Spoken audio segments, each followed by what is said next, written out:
South Portland City Council members take a stance on the voter ID referendum, If this were just a matter of showing a picture ID, we wouldn't have a big problem with it. saying no to question 1, advising voters to do the same. This is a measure that has all kinds of other provisions in it that are going to increase the cost and difficulty of voting.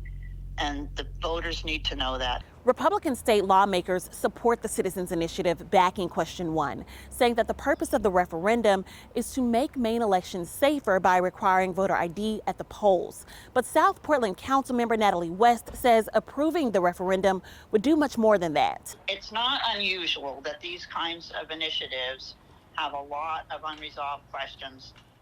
Question 1 would change the absentee voting process if passed. It would eliminate 2 days of absentee voting, prohibit requests for absentee ballots by phone, require that cities and towns only use 1 absentee ballot box, and more. West says it would also require bipartisan teams to empty those drop boxes. She explains city and town clerks would likely need more staff, noting that the drop box in South Portland was emptied 4 times a day during the November elections last year. She questions where the manpower and financial resources to implement these changes would come from. Alex Titcomb, who is the executive director of the organization that put forth the Citizens Initiative, says municipalities and the Secretary of State's office would need to figure that out.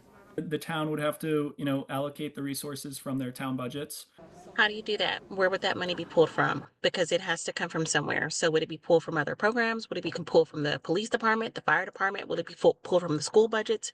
Where would you take that money from if you were in the decision maker stance?